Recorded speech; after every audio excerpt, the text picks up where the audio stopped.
Ukrainian heritage. My own is German, and we used to have a huge German population, but they've mostly died off. So we have fewer of those. And I think, yeah.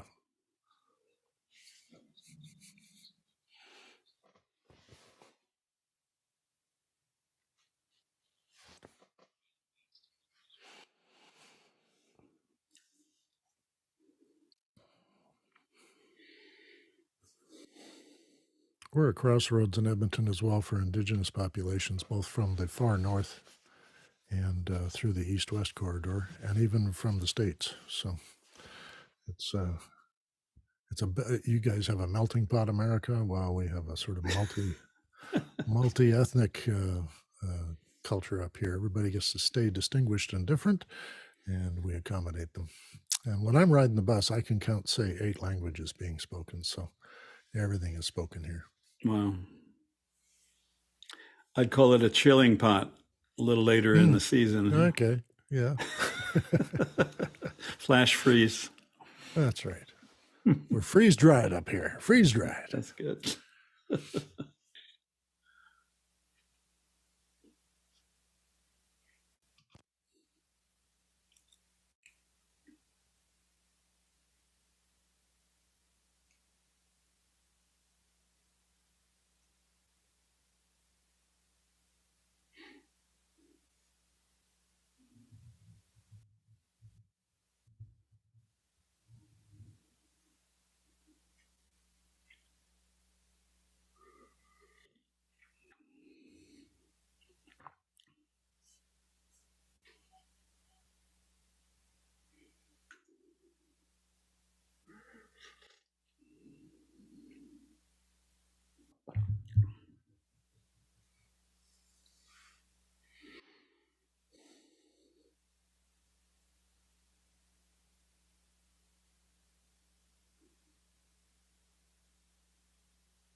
Thank you, panel liaison.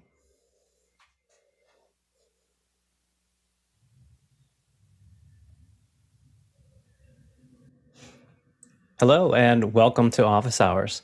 If you're just joining us on YouTube, you can find out more about what we do and how you can get involved on officehours.global. There you can become a producer for the show by submitting the questions that our panel will focus on and answer. Saturday is our education day. So our second hour of our Saturday program will be focused on an education topic. Today, John Snyder is going to present for us effective assessments. So stick around for our second hour, and you can put in the second hour questions with the appropriate Makana tag right now. So feel free to take advantage of general education questions for the beginning of our show. Dave, what do we have? We're starting off with Alexander Knight in Vancouver, BC, Canada. How did the 12-volt and 24-volt standard come to be in the film industry for powering electronics? It's a good question, Alexander. Some of the battery-powered, battery-operated systems are their voltage standards are dependent on the number of cells that they use. Different cell batteries evoke different voltage levels, as typically the cells within a battery is simply a collection of cells, and when the more cells that you add in series will increase that voltage. The optimal amount of voltage, meaning within a safety parameter, oftentimes low voltage devices in lighting are there to provide safety. It doesn't have a significant amount of voltage to risk injury, but is high enough to carry enough current without the voltage drop being an issue. The lower the voltage, according to Ohm's law, the more trouble you get when you try to run things larger distances, particularly whenever the amperages increase. So oftentimes the engineering standards is partially what's available and partially a compromise. The 12-volt standard, I can't speak to the film industry, but what made the 12-volt industry very popular in general and having commodity parts is the automotive industry and a lot of other suppliers, to where that particular voltage, regulators, battery supplies, and such were available to accommodate that particular voltage. And so, commodity part pricings oftentimes determine things. Oftentimes they have a lot of inertia too. Some of the impetus to modern car manufacturing is to increase the voltage to 48 volts or thereabouts, and therefore be able to use less copper in running the wires. In order to alleviate the voltage drop, you have to either increase the voltage or you have to increase the copper size of your conductors, or aluminum, or whatever conductor size. So 12 volts tends to be a commodity there, 24 being a multiple of 12, having two 12-volt batteries in parallel. So I can't speak to the historicity of that in the particular industry as far as filming, but chances are, being able to change that standard onto something else means that you'll need some type of bespoke power adapter in order to make changes. And so things that run natively on that 12-volt standard is the case, which is why the old cigarette lighters, the 12-volt adapters, were always something that ran off of that 12-volt standard. Large enough, but not too large as far as safety concerns. Let's go to our next question. Our next one is from Paul Wallace in Austin, Texas. Any thoughts on the new wireless Go 2 beta firmware version 2.4.5 released a few days ago? It seems to have this ability to save web files and start and stop recordings, etc. How does it stack up vis-a-vis similar units? Samuel, are you able to check that out? Yeah. The new firmware update allows you to record directly to the transmitter with a press of a button instead of using the app like before. You can also plug it directly into the computer and transfer the files like you would do on a flash drive without using their app. The main competition to this microphone is the DJI mic, which has these features from before. And since Rode has been a industry standard for YouTuber and low-end wireless microphones, then this is important for them to get these features. Yeah, appreciate that. I know having the go-to, I haven't upgraded my firmware yet, but I'm happy to note that you don't have to one by one. Are you able to do more than one, Samuel, or is it still the one by one import from the go-tos onto the computer? Well, I haven't tested it myself, but I don't believe that you can you record to each transmitter separately as a backup that you can use later. Okay, appreciate that. Yeah, that should be interesting. I'll have to check that out myself. Let's go to our next question. Our next one comes from Steve Uroff in Madison, Wisconsin. Anyone else experiencing odd behaviors with StreamDeck software version 6.2.0? I'm fighting with set audio device functions that won't stay linked to my chosen input or output device. He has a demo link there. Okay, and I did look up the demo link, and it shows the output there. So this is the StreamDeck configuration, and he's setting his device to which direction, and it looks like it's changing is the issue he's having there. Now, we didn't get anyone raise their hand on the panel, but perhaps by putting on the show, you may get a Discord message later, Steve, with someone that may have had the same problem as you, or may have found a solution. So hopefully that helps. I've not seen it myself. I will say that sometimes a reinstall of an older firmware version has helped whenever we had some issues with controlling OBS. John, do you have a thought? Not specifically about the StreamDeck thing, but it just makes me think of a general problem I have where I typically don't update my software unless I have a feature I want in the new version. But there's so much in the world now that just kind of pushes you to always be updated, and I think it's mostly for security concerns. It becomes a big problem in things like this where it's like, did you need version 6.2 or would 6.1 have been fine? I just checked. I'm on 6.1 on my StreamDeck, and I don't have any issues at all, albeit I don't use it very advanced. But I constantly come against that with my phone bugging me to update stuff, my Mac bugging me to update stuff, and then I get problems. Yeah, some signage is more problematic than others whenever they have a little bouncing thing or a little irritating. Sometimes they'll have a little icon, little counter thing that tells you, you've got to update. Yeah, you have to update. Well, I'm still on Monterey. So anyway, let's go to our next question. Our next one comes from Alex Lindsay in Novato, California. I asked ChatGPT to explain spaceflight with a lexile score of 1400, and it produced a solid explanation of spaceflight with many large words. He put it in the general education in Discord. What does the panel think of using AI to customize student learning? Go ahead, Aaron. I think this is a phenomenal way for teachers to be able to take an interesting article that they find, put it into ChatGPT and say, put this at a lower lexile level.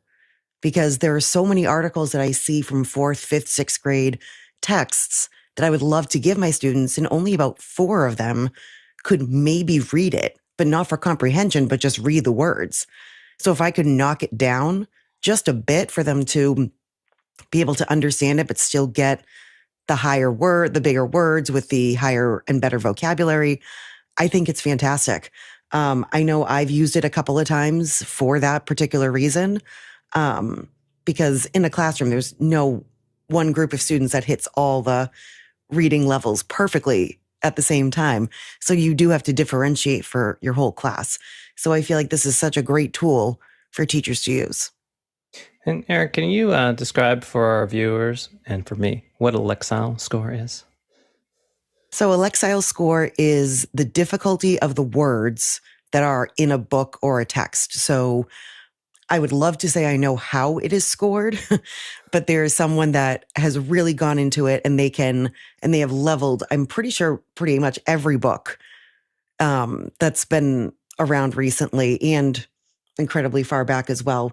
And it allows for teachers to look at what the students are able to handle vocabulary wise, comprehension wise, and fluency wise. Because if students can't read as quickly, then they're not going to comprehend what they're reading because their reading will be choppy. So every book is designated a number and students fall between a certain range. So teachers will know what's appropriate to give their students. Okay, thank you very much. I did look up the little score idea of things, and it appears that that is me using different. Okay, so that gives me an idea about what we move things to. Go ahead, Harshit. Yeah, so recently with the Google I/O, they obviously showed off their doings, and I pulled up. I have a site which, if you go to g.co/labs, you could sign up for some of these. And one of them that stuck out was called Tailwinds. It's like a notebook where you're putting in information. So if students in any age are using AI to maybe take better notes or have information readily available, even some of these harder words could be more interactive of explaining what do these words mean, because you're almost speaking with the AI at that point, right? And to add to that, music is another big thing. I know, Alex, you and your daughter play with the thumb drum kind of thing from Zimbabwe. And with that, maybe to learn music through AI could be a thing. So I saw another thing on that same website. It's Music LM.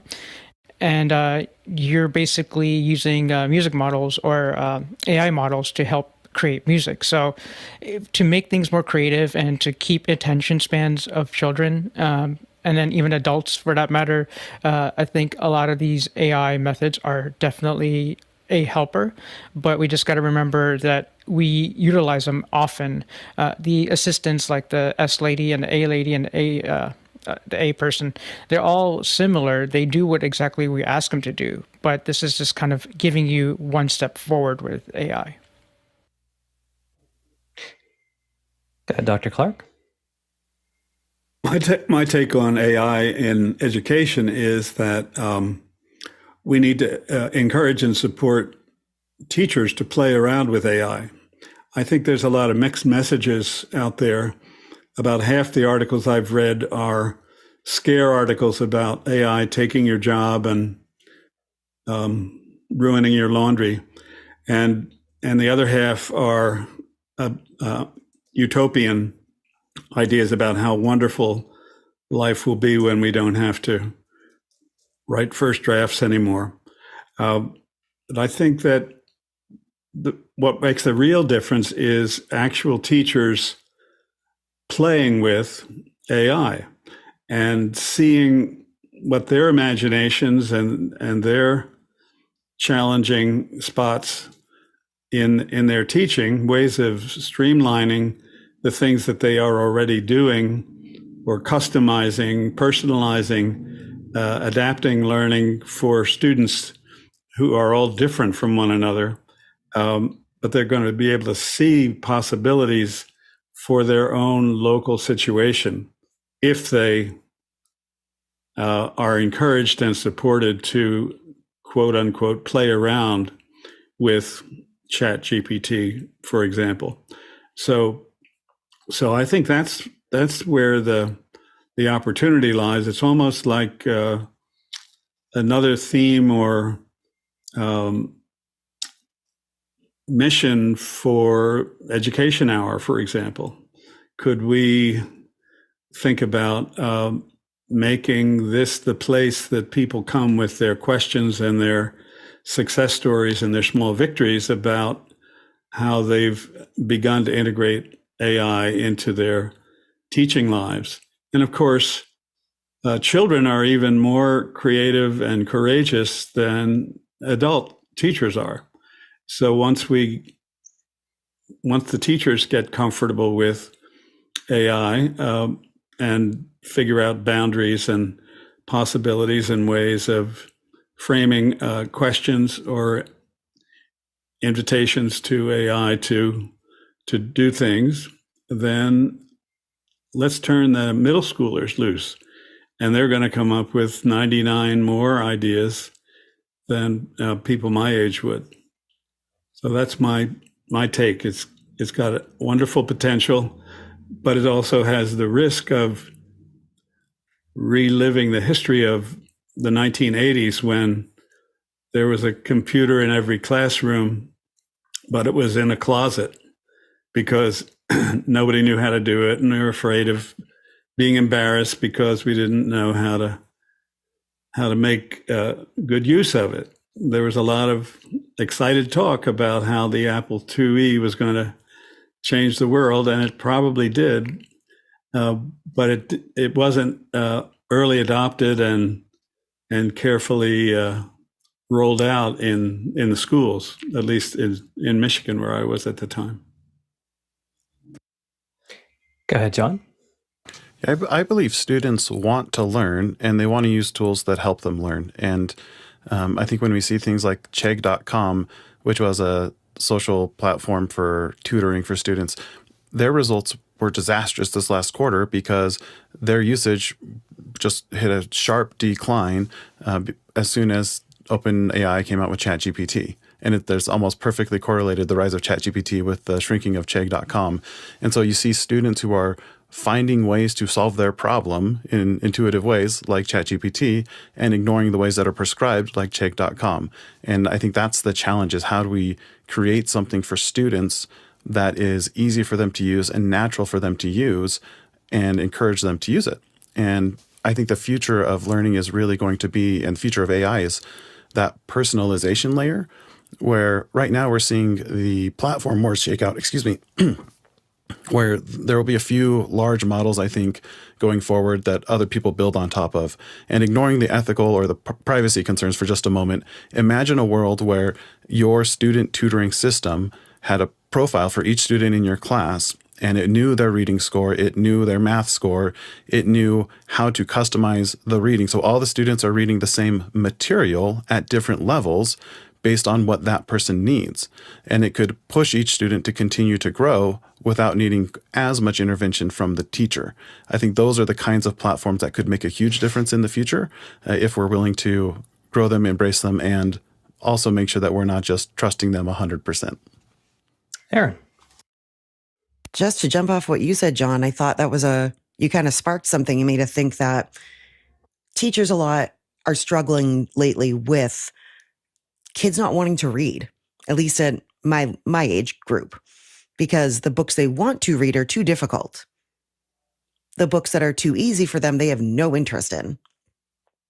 So if they could, more than me, if they could take the subject matter they want to learn about and say, find text based on this book at a lower lexile level, obviously I would help them with that vocab, but I think they could really enjoy reading again, because then things would be at their level, but it would be something that they're actually interested in.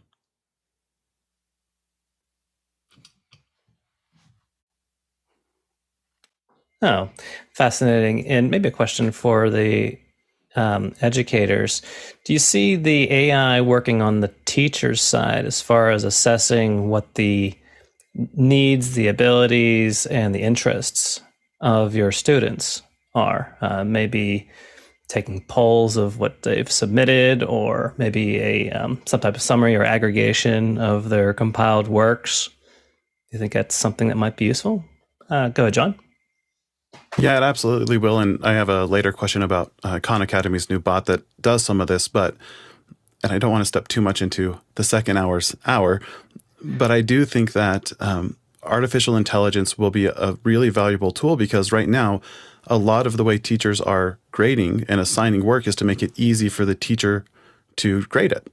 And because you don't want to spend all day. I know my professors didn't read my papers, and they had me stick to strict limits, and I always went to the end of the limit. I didn't realize that they had to read 50, 100, several hundred pages each day.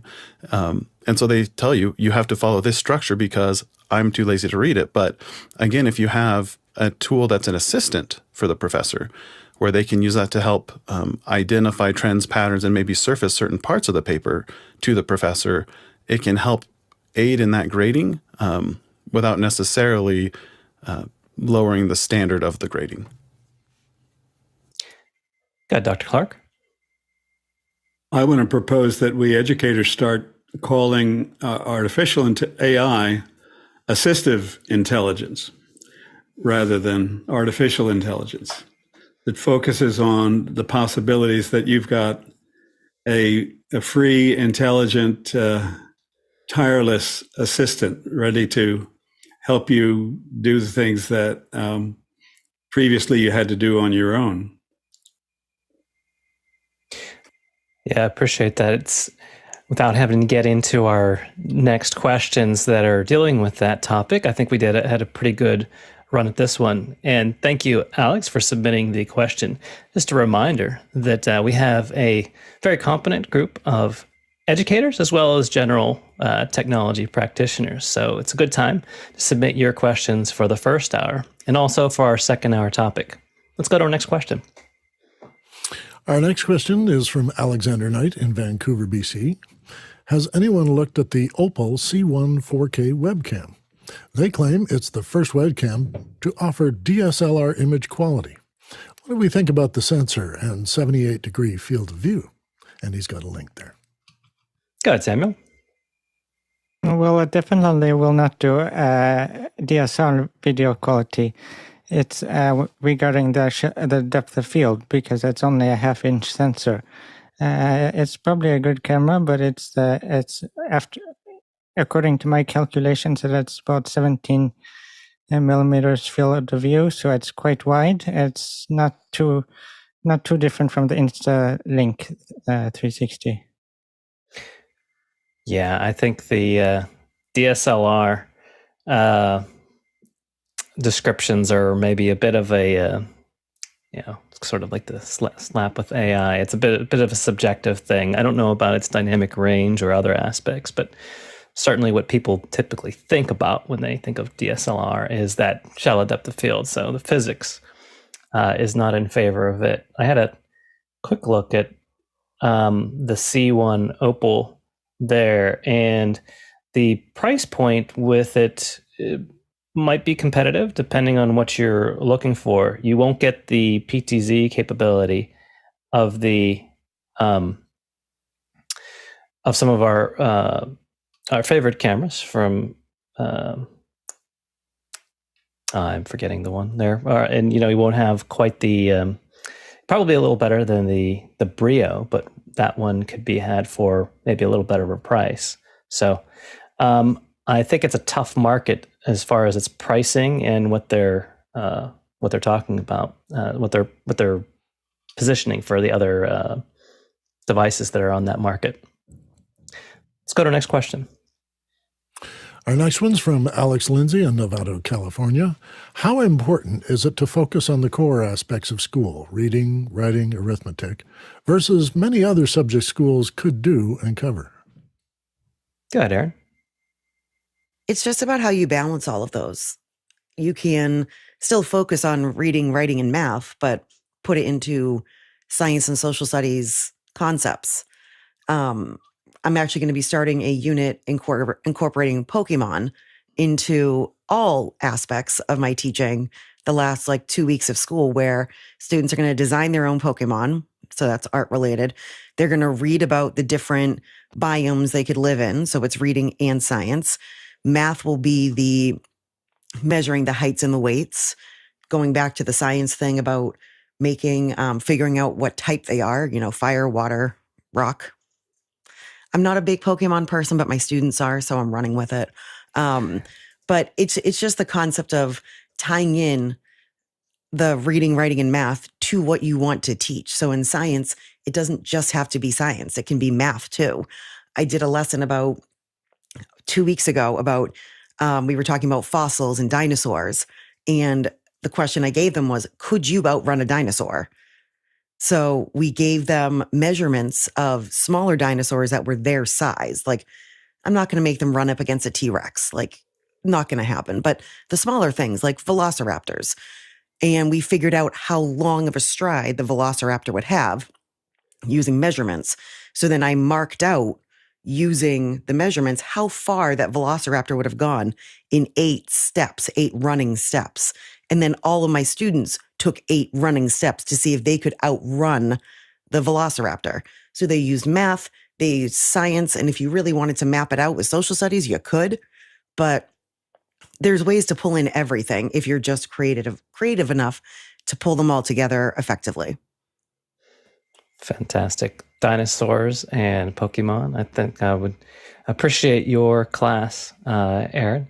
And the question just made me think about when working out, there are compound movements and there's isolated movements, right? So people will take one bicep curl, right? Or they'll do a whole thing where they're picking up a box, which uses all the compound movements involved. And it seems to me that your approach tends to be that compound movements where you're using all of the constituent parts in it and as they're relevant for an overarching goal.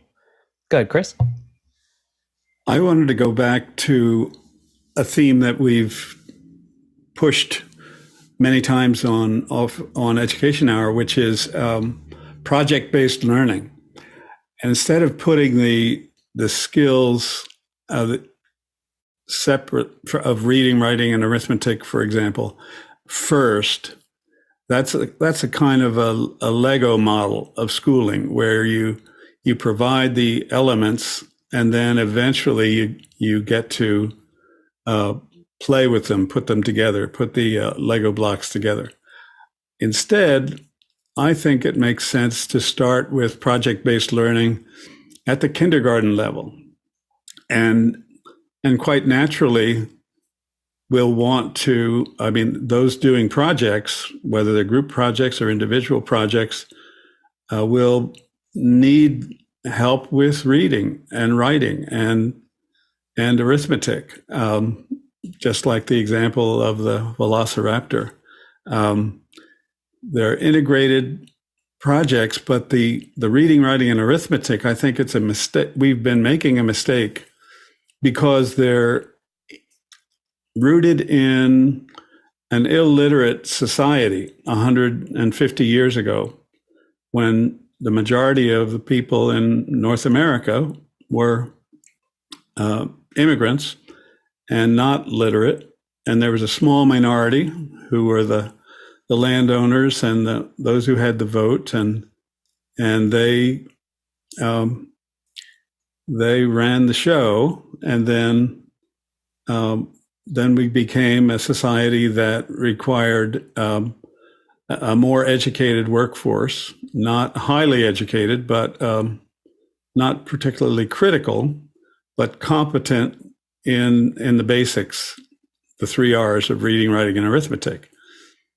And that's how the schools got their curriculum organized. That's what it meant to become a good potential employee. And we are living the consequences of overemphasis on those compliance-oriented and task-oriented skills. Instead, I think, as our previous example showed, that what we really need are creative thinkers and people who can work together in teams and draw on resources as they need them. So instead of sort of spending 8 years or 12 years mustering the resources to then go do something with your life, let's start doing something with your life in preschool and continue that process in an upward spiral. And reading and writing and arithmetic and many other things that are harder to measure will be drawn into the process of creating better and better projects that grow from the creativity and imagination and teamwork of the people involved. Go ahead, John. First of all, I'm a little disappointed because I thought I was going to finally have the office hours day that I could ask my Pokemon questions, but I guess Aaron's not that much of an expert. But I have a question for you, Aaron, and that's when you're planning your school year, how much are you focusing on those isolated exercises, like Josh was saying, where you're like, okay, this is a math lesson, this is a reading lesson, and how much are you, and how do you weigh, like, when you're pulling those things into things like social studies? So a lot of the times we're based on our curriculum maps, we're supposed to be doing more isolated things, that every day is a specific math lesson.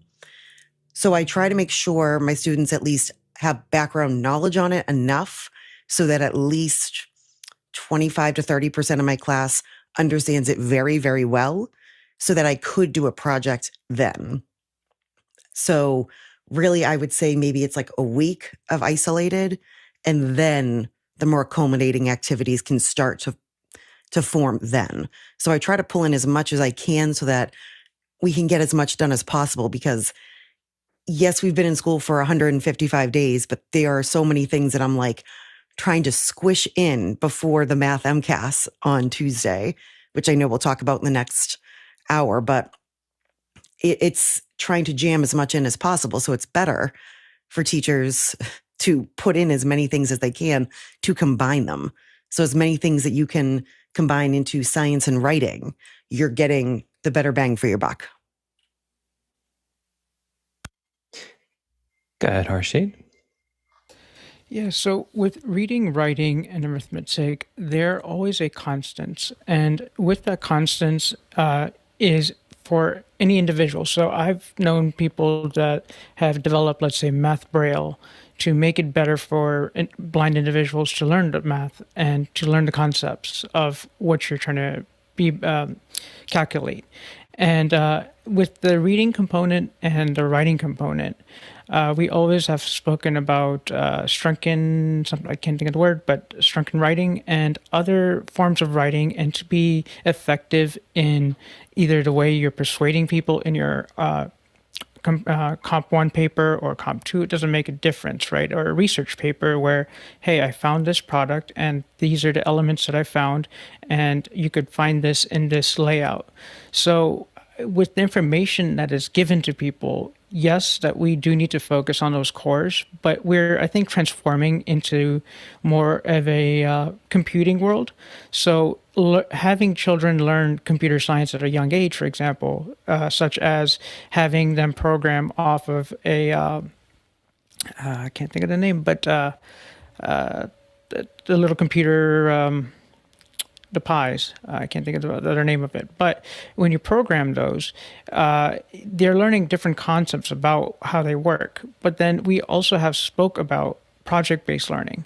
So when kids go into different groups and like Roblox, and they're interacting with other kids, even if it is virtually, they're learning different concepts there. So we perhaps might need to focus on how to utilize their attention span at that point, and maybe focus on how do we take the same concepts that we learned with reading, writing, and how do we even translate it to be available for all people as far as accessibility is concerned.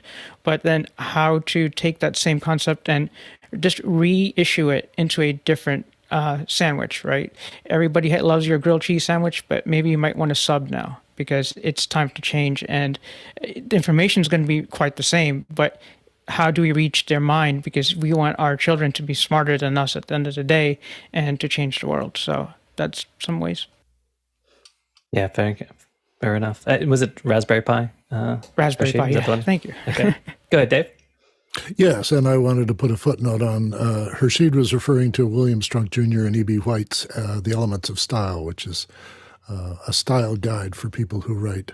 And I just thought I'd help out our audience if they were wondering what he was referring to. Thank you for you both. Fantastic. Let's go to our next question.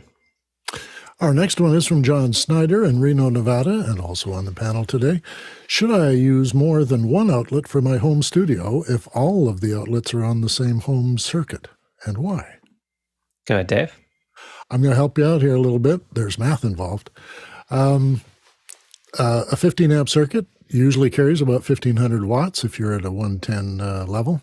And when I was doing my plan for this particular layout here today, I had to sit down with a piece of paper and write down all of the wattages of everything I was going to plan to plug in here, and then make sure that I wasn't overloading any particular circuit. So I have some heaters here for winter, so they're on a separate circuit. My lighting is generally on a separate circuit, but with the LED lighting that I'm using here, I could include it with my monitors and my laptop power and various other things we have. So the thing is to do the math. Just work on what your circuit capacity is. Make sure you're a little bit under that capacity. So if there's any spikes or drop-offs in your generating power to your location, or you're having a thunderstorm or something, then you can probably bounce through it. But if you're running your limit, then you're warming the whole place up, and that's a little dangerous. I've been calculating these things sort of in my head as a lighting guy, so I've had no trouble with it. But I can tell you right now, with the low-level LEDs and the kind of things we have in our monitors now that are very energy efficient, we haven't had to have a whole lot of extra circuits for the kind of setups most of the people at office hours are using. Go ahead, John. Yeah, and my question isn't about, I know total wattage matters for sure, and I understand that, and my math there is fine. What I'm wondering is, because I know you're not supposed to plug like outlets or power strips into power strips into power strips, or like your printer says, don't plug this into a power strip and all sorts of stuff like that. I'm just wondering, is there like a maximum load per outlet if it's all on the same overall circuit? And I don't know the answer to that. Well, the outlet is the capacity. So if you wanted to keep one thing from failing and having other stuff allow it to fail, then you separate them. If I wanted my lights to be permanent and my audio to be not, well, then I could run even things on battery, which I did once with a light here. I just run it on a battery. But the calculation's still the same. You're just looking at what your outlet has. And you can put 2 or 3 chained together power bars, and as long as you're not running more than 9 watts a plug, you should be fine. Yes, as far as the wattage, I agree with what Dave had said. Most outlets are rated, if you have more than one outlet in a circuit, they're rated for, in North America, they're mostly United States power, they're rated for at least 15 amps. Some are rated for 20 amps. You can buy 20 amp or 15 amp. So that will change your calculation as far as how much is available. The 15 amp, the 20 amp will be 2200 watts at calculated at 110 volts. So that's your power draw. Even a 15, I will say that if you do buy a 15 amp circuit, it actually passes through. So if you have more than one receptacle on a circuit, it'll pass through the full 20 amps, even if you can only access 15 from that individual amp. The NEC, National Electric Code, is a bit vague as far as hard limits on it. It gives a general guideline as far as how many you have. The principle of the spacing of how close or how far away you can put your outlets is so that you don't put a bunch of octopus or spider wiring all routed to one location. So the impetus behind requiring 6 foot, or I think it's 2 meter minimum distance between outlets, such that you have the required amount of outlets in a habitable space, means that you're not routing all of your cables to a single area, which can be a fire hazard, tripping hazard, temptation to run things under rugs. So what happens is, even if the wattage is sufficient, what you find is that there could be some routing issues with running a lot of things to a single outlet. And so there might be some logistics that necessitate that. If you do use this for some kind of production, you'll probably want some type of surge suppression or UPS. And the UPS enables both battery backup on some circuits. They also offer pass-through circuits. So even the ones that you may not necessarily want to power up, or may have too much energy draw for your necessary voltage, you can still use the pass-through voltage on that. So that would eliminate you having to run several wires off to an outlet, which, depending on your planning, might be difficult to get to, which may disincentivize you from plugging or unplugging things. Go ahead, Dave.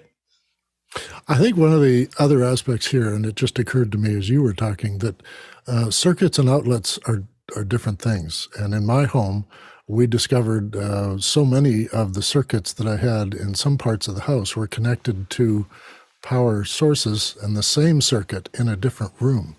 And we didn't discover this until some things, the famous one in our house is if you had the toaster on, you were fine. But if you turned the light on in the living room, it would pop the circuit because they had wired it on the same circuit. And these outlets were like 2 rooms apart. Then when I discovered things in my basement were simply drops from the main floor, then when I plugged things in the basement, I had to calculate for that as well as the main floor just above that circuit or that outlet. So circuits and outlets, yes, you've got to count how many outlets are on that circuit, and then that adds up to the 1,500 on the circuit. We had the whole house rewired after that because we saw potential in our kitchen anyway for fire hazard with 3 of the outlets all being on the same circuit. I hope that gives you some reference there, John. Let's go to our next question. Our next one is from Mitchell Hill in Wilmington, Delaware.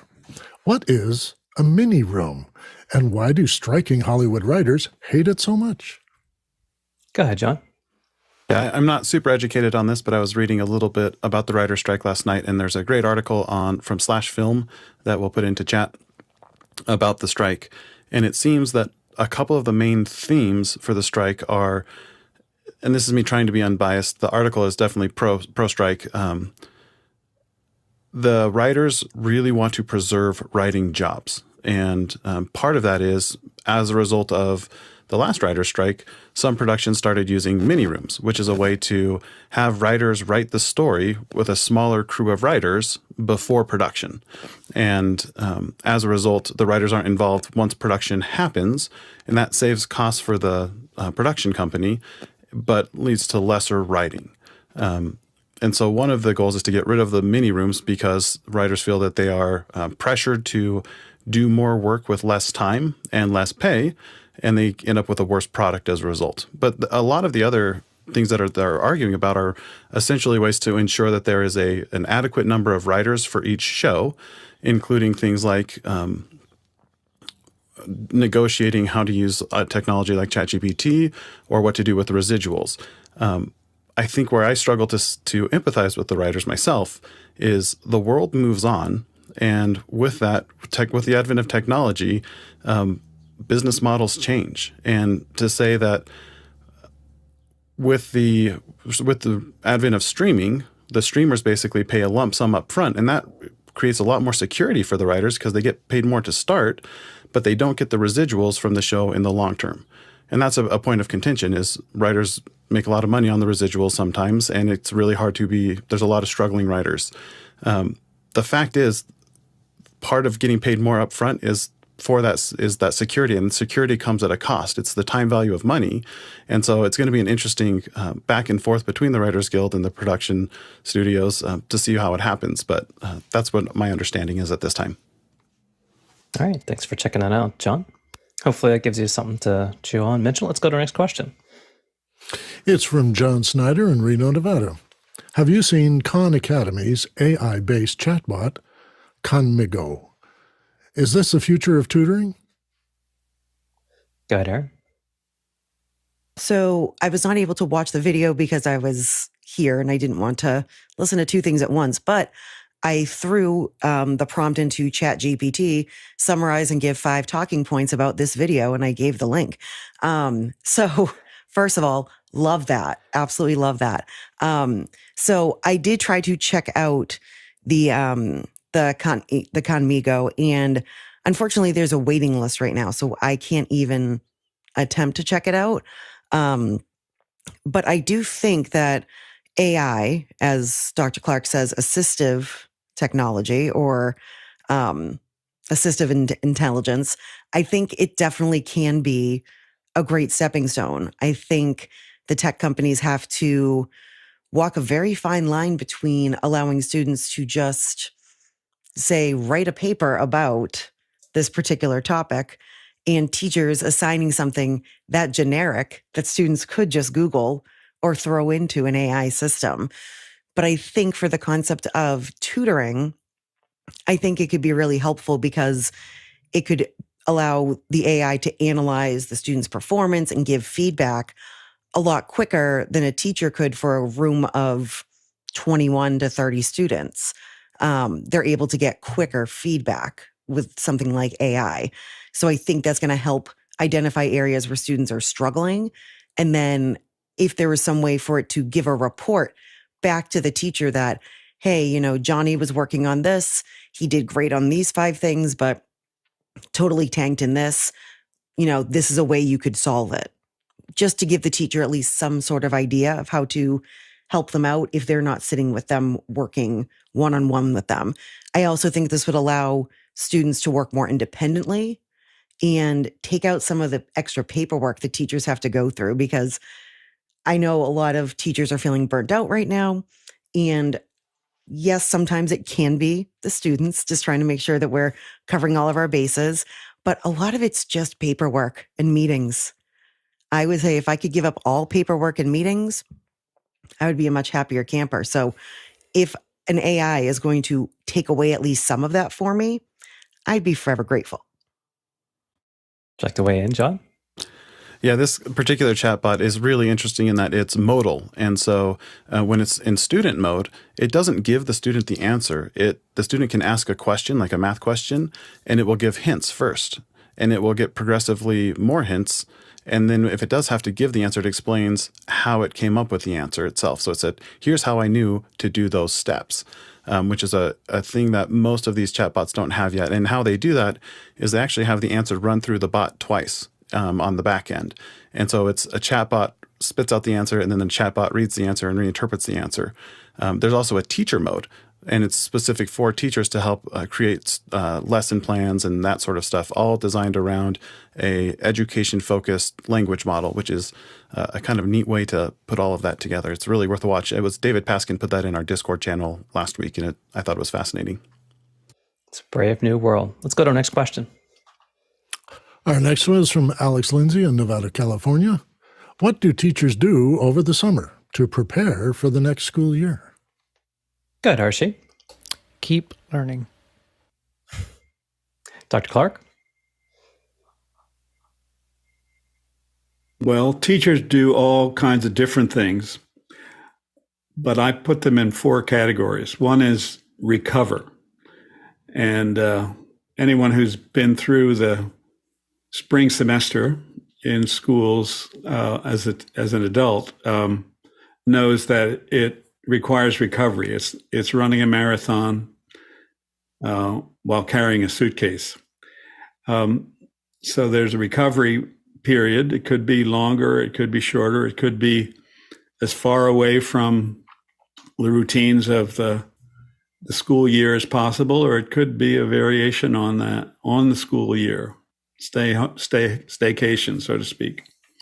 The second thing that teachers do in category of things is look around. And this is a time when many teachers make the final decision to change jobs.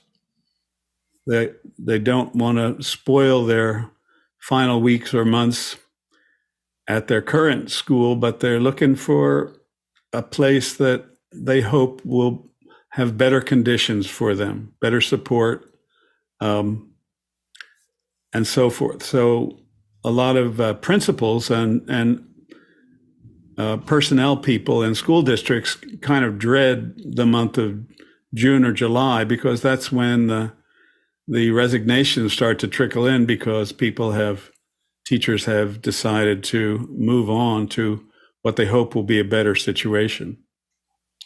A third thing is that teachers try to enhance their income. If they're not employed on a 12-month contract, which is rare, it's rare that teachers have 12-month contracts, then here's an opportunity to make some extra money. When I was a kid, the kinds of second jobs that teachers had in the summer were camp counselor and gas station attendant. It was before we were able to pump our own gas. And sometimes that decision about the financial decision is about changing jobs to something that's promising a better income or a higher level, or even pursuing a master's degree if they don't have one already, which in many districts, at least it used to be the case, that you would get a bump in salary if you added to your official credentials, including an advanced degree. So, and then finally, long about August, there's planning. And you start to imagine, well, what am I doing? How can I prepare myself to get off to a great start with the next semester or the next class? Am I being asked to teach a different grade level than I've taught last year? And so what kind of extra preparation am I going to have to do to familiarize myself with the curriculum and the kids who are at this different grade level? Or has the district adopted a new curriculum that we need to show up for training on and be able to look smart on the first day or the first weeks of school? So those are the things the categories of things that I think we do as teachers during the summer. Aaron? Back in the day, I used to take courses for a master's degree or my CAGs, but I am done with that for just a short amount of time because, well, I love to learn. I love to be focused on things I want to learn about versus what I am being asked to learn about in certain courses. So I would say, yes, I would continue to learn, but it's going to be more relaxed at my own pace, knowing that there's not a paper due, no meetings I have to attend, hopefully. But for me, it's a lot of catching up with my friends because my closest 4 friends are all teachers. I have another 3rd grade teacher friend. I have 2 first grade teacher friends and a high school math teacher. And they all have kids and they're all my nieces and nephews. So I want to make sure I spend time with them so that during the school year, when you're stressed and burnt out, you can think back to memories that make you happy. And I know during the summer, those are the kinds of activities and memories I like to hold on to so that when I do have a rough moment, I can think back on it. But it's a lot just about relaxation because I don't know what it's been about the past 2 years, but teachers are so burnt out. They're so burnt out. And like you said, Chris, I know a bunch of teachers are thinking like, can I do this again next year? Even teachers who have been in the system less than 10 years. Usually you don't get that until after the first 10 years, but a lot's going on and some of it is very undescribable. Something that we can't really quite figure out what is going on. Work well and rest well. Let's go to our next question. It comes from Gordon Lake in Los Angeles, California. What is the future of education for students who want to go into the production field and are learning more from YouTube than in the classroom? Go ahead, Dave. Well, having been in that transition in the classroom and taught in that area, what happened is that it went from teaching people to be crew to teaching people to be producers. And this is a huge change in the way education and production field is. YouTube is limited by what a person is an expert in. Just as at office hours here, we have a wide range of experts who all have different levels of experience and knowledge. And drawing on that knowledge is the way to get more understanding of production. Even in the area of project management or how to handle crews or people skills, how to get along in teams, how to behave well on a set. These kind of things come with being there and doing them. And that's the education that comes after you've been to production school. And I think some of the things are better learned by doing and not by watching someone explain it on YouTube. And I endorse people giving it a try, going out and becoming a sort of observer on a crew or be in the background or a PA for a long time and watch how everybody works on a set. Watch what the roles are, the responsibilities, how they consult with others on the team, what problems they're solving all the time. And that I don't think schools are prepared to teach, because they have a studio and they teach how to do the news and operate the equipment. But when it comes to the actual skills of, say, project planning and budgeting and the kind of things that people have to learn to do these days, schools are a little far behind still. Still trying to catch up, but they're still a little far behind. Let's go to our next question. Our next one's from Paul Wallace in Austin, Texas. Best print-to-text software. Go ahead, Arshit. So I want to give a shout out to the backstage team with Laura. She has here Read Iris as one of the solutions that could be one of the best. And I'm just going to add to this is the implementation or the platform that it's pushed through is going to make all the difference. Apple's Notes, if you use that and use the OCR there, it works really well. And that's just because of the implementation. It's all native there. On the Google side, like Google Lookout and Vision AI app and other apps as such, they do a really good job. But again, it's the grabbing of the OCR engine and putting it into your application. And then with Microsoft, similarly, they have Microsoft Lens that kind of does the same thing, and they have an app called Seeing AI, which uses some of the same fundamentals there. So it's kind of a what platform are you in, and what do you need it to do, and how clear do you need it to be? Because you might have a standalone solution with a camera and a computer type of situation where that works out the best through that specific software, which that's all it does is scan software for OCR. And those are normally assistive technology softwares. And then you also have something like a solution that is everyday, everybody uses it, like we mentioned in Notes and Google Lookout and such. So those are a few solutions there. All right, thanks for our back-end crew. Go ahead, let's go to our next question. Our next one's from Mandy Van Cleve in Monroe, Ohio. What titles do I look for in the crew credits to know who did the amazing editing work in the documentary Still, a Michael J. Fox movie? Go ahead, Dave. I'm going to suggest you look at the teamwork in the category of editing and post-production.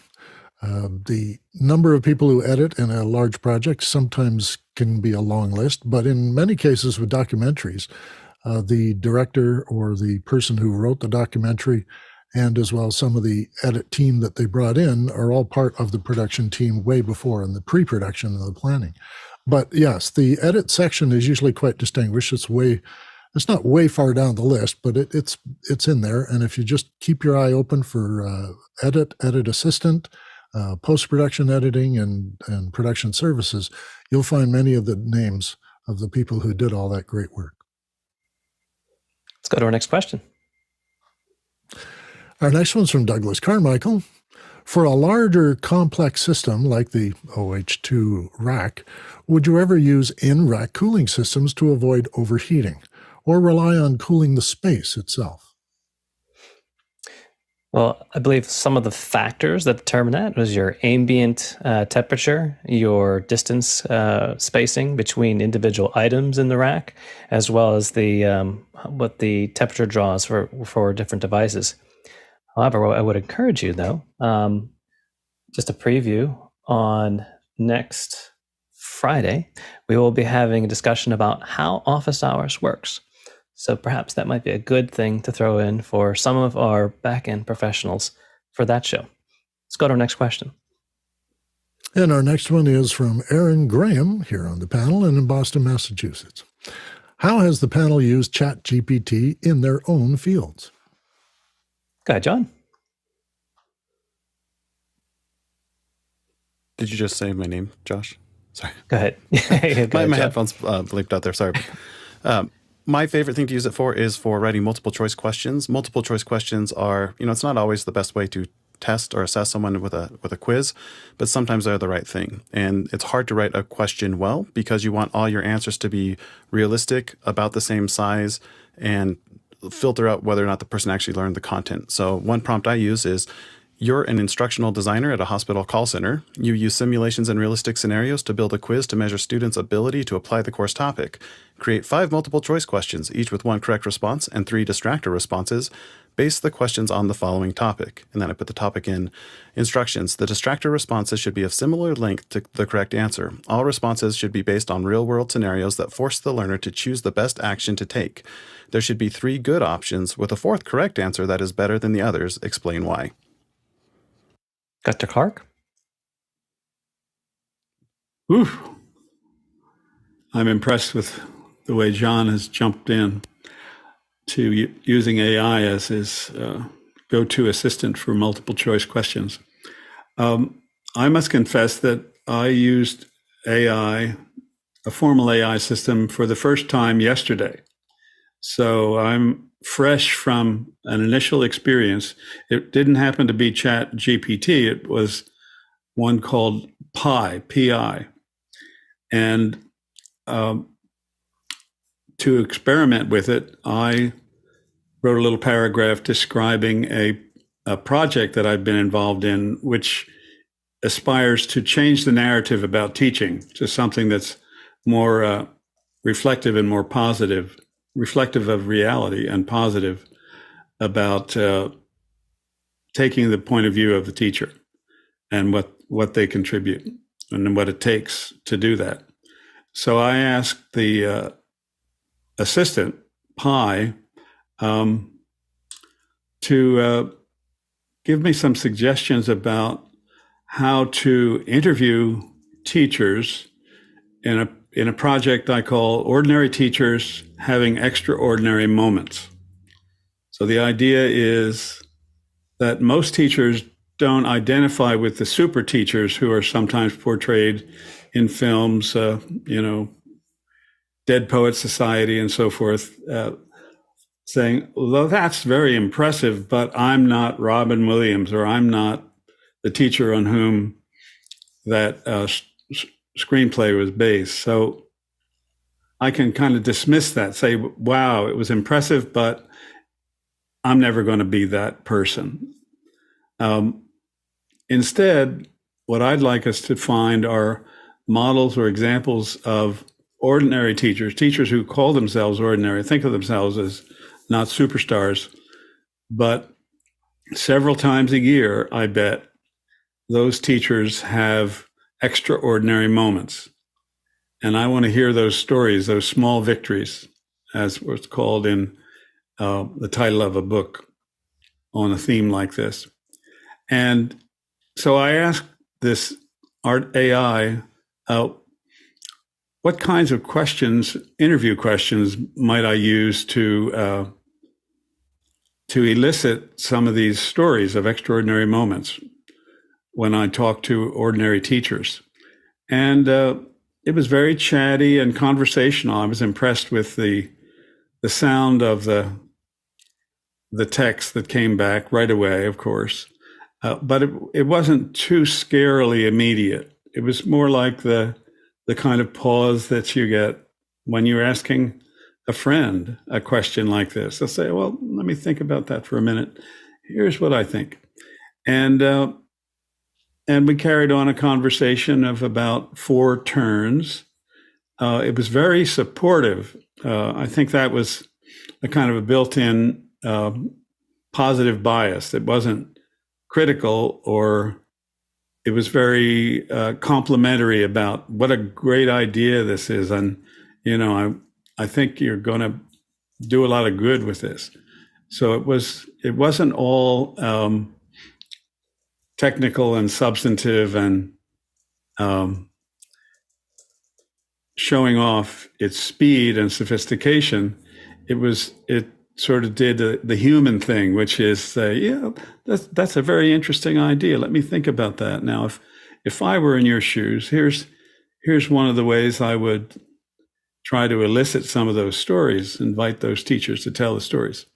So I found it to be very helpful. I deliberately asked about a topic that I knew a lot about already and had already made some decisions about. So I had, in a sense, the upper hand.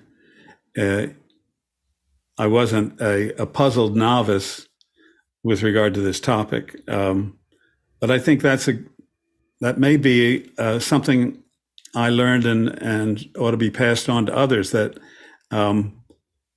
you're more vulnerable to the weaknesses of artificial intelligence if you really don't know much about the topic that you're asking for some help with.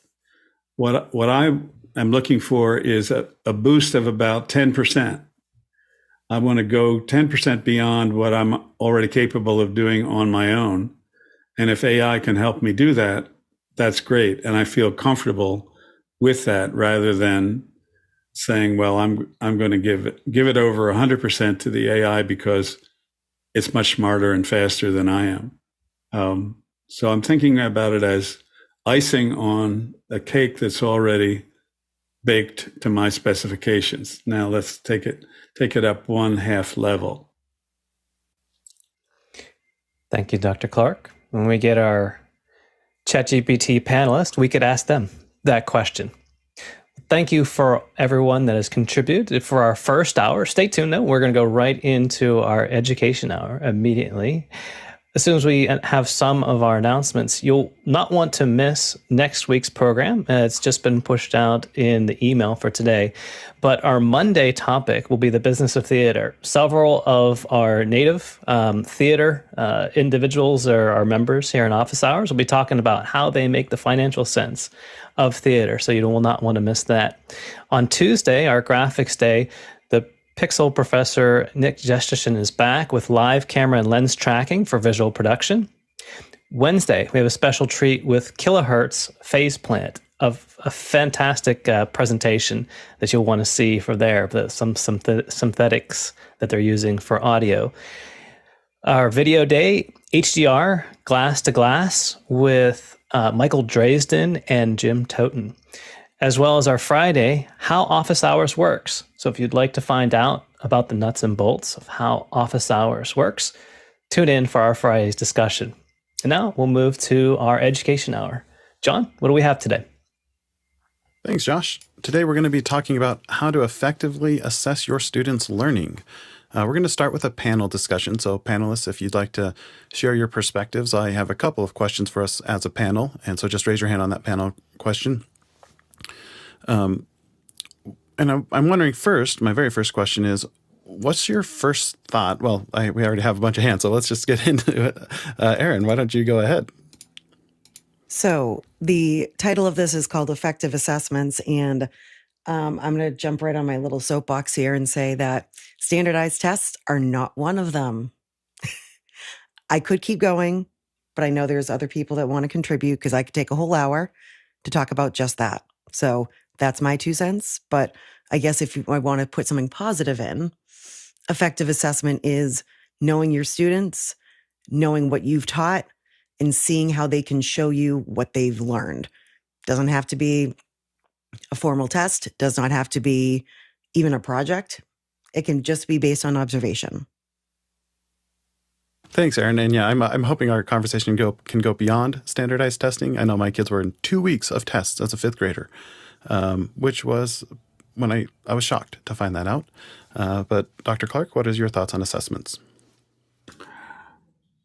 Like Erin, I think these themes will come up as we address other questions later. But 2 themes I want to focus on are, one is the word effective assessments. Effective for what? For what and for whom? I think we have to unpack that. There's no such thing as a generically or intrinsically effective assessment. It's effective for some purpose and for some audience. So let's look at that. Is it really effective for the learner, the student who's being assessed, whose work is being assessed? Or is it being driven by a need that other adults have to sort, to compare, to reward and advise, to revise instruction, and so forth and so on? So I think there's a lot of unpacking that needs to happen about that term effective.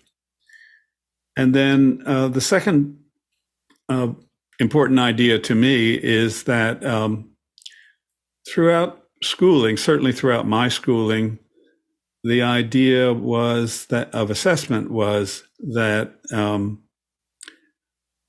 I was being ranked and directed in different directions depending on how well my test scores or my grades pointed me toward college, for example, or not college. And in those days, perhaps only 10% of the high school graduates in Philadelphia, where I grew up, went to college. And there were many fewer seats available in higher education than there are today. So, but the thing I observed, more or less in hindsight, is that the goal of assessment was to eventually to internalize the idea of assessment in ourselves. But it was always handled all throughout my schooling by others. Others took care of assessing my work and me. And then the magical thinking was that, well, after you go through 12 or 20 years of education, you'll automatically be able to do self-assessment when you graduate or when you move out into a world where you're supposedly applying the things you learned in school. But we've had no practice at self-assessment, systematic tracking of our own performance, clear assessment of the quality of the work that we've done, or could it be better, or what could we take another 2 days and make this even better? So I'm a big fan of introducing the idea of self-assessment, peer assessment into the schooling experience, rather than relying on so-called objective measures, which aren't really objective, and I'm not so sure what they measure. Oh, that's perfect. Thank you so much for that finale there. Dave, what are your initial thoughts on effective assessments?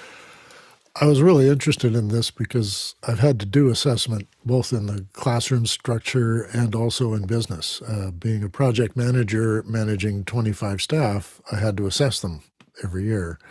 With another company I work for, which was a startup kind of operation, very small, they needed an assessment tool for their staff. They needed to be able to assess them, and it came upon me to research that and figure out a way of having a standardized assessment for their performance assessment, not necessarily educational.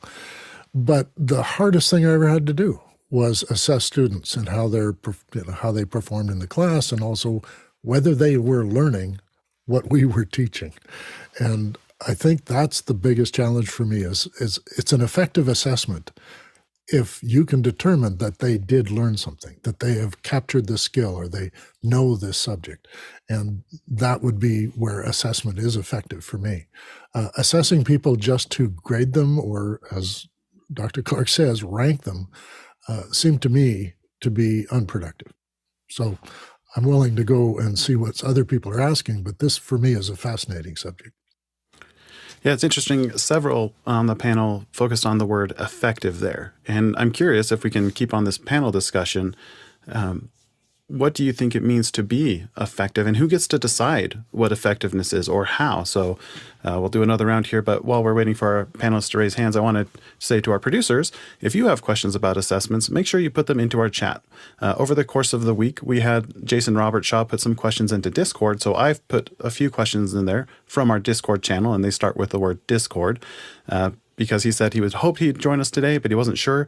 And so I put those questions in for him. So if you ever want to do that yourself, feel free to put those into Discord, and we'll try to bring them in on the Saturday as well. But Dave, when we talk about effective, what does that bring up to you? It brings up to me that a person's performance improved. That's where the effectiveness of the assessment is. If the assessment shows this person is now better at doing their job or better at understanding a subject, then that's where the assessment is really performing. How about you, Aaron? I would say what Dave said as well, and then tacking on the caveat that the students were able to show that without getting too frustrated or crying. That's what I would say. And Dr. Clark? There are two qualities of a traditional assessment, some kind of a measuring device.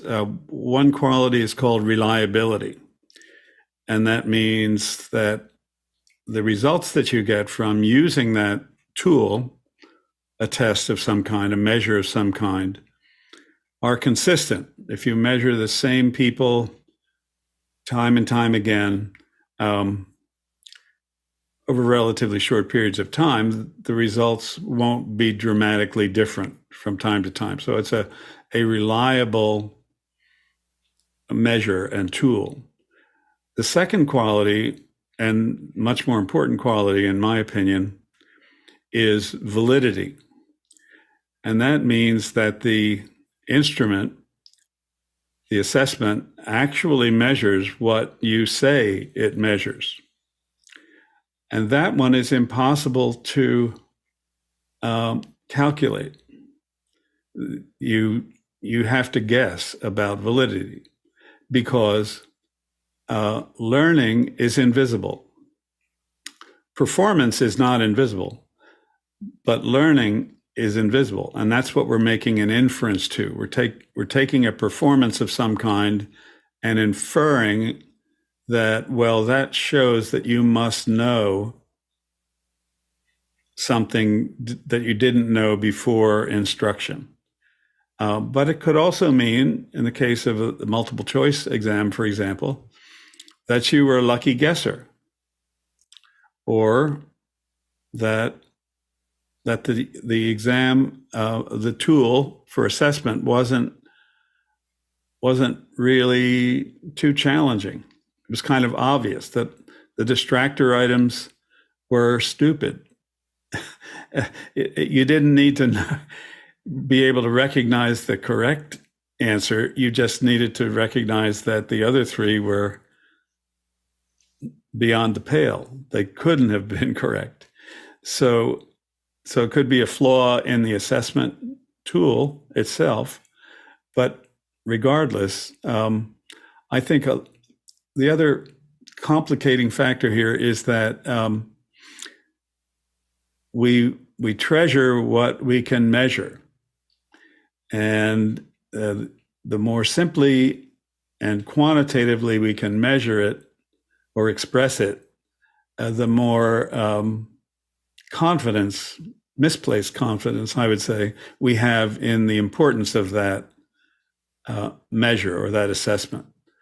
So that the things that tend to get measured are the things that are easier to measure. And a lot of the things that we care about and parents care about with regard to their kids are not the things that are easy to measure. They're social emotional matters that are much more, they're not measurable with convenient, quantifiable devices like a test. So that's the quandary that people in schooling or in training have gotten themselves into, which is we're really good at measuring things that may really not be that important. And we're making important decisions about people and our own effectiveness as teachers and learners on the basis of relatively invalid indicators. So that's the dilemma that everybody who's interested in assessment needs to wrestle with. And it's not a dilemma that can be like a problem can be solved. It may take a long time, but a problem has a solution. But a dilemma you're never done with it. You're always balancing one horn of the dilemma against the other, and you're giving up some things that you value in order to amplify other things that you also value. So the idea of dilemma management, the assessment is a dilemma. It's not a problem space. And I think we wish it were a problem space that we could solve. We could have the best tests and be happy with those, but it's not. It's intrinsically something that requires continual balancing and rebalancing and questioning. And as I said earlier, ultimately what we're hoping to do is that individuals will internalize a sense of the quality of the work and the quality of their contributions to the whole, and what they can do to make that better, rather than having somebody else look over their shoulder and tell them that they're not up to snuff. Yeah, it's interesting. There are some similarities between K through 12 or higher education and corporate education, especially things like we make it easy on ourselves to measure, and so we end up writing poor assessments. Some of the same challenges with multiple choice questions or test questions in general come up. The difference is oftentimes in the education world, you at least know that that's a problem. In the corporate world, most people don't even know about validity or reliability of questions. And so we write questions where there's one, even if there's just one bad distractor in a multiple choice question, then your guess rate, if someone has to guess, goes from a 25% chance of getting it right to a 33% chance. And if you have two bad distractors, then it's a flip of the coin whether they get it right. And so that's where those writing good questions is really hard for both worlds.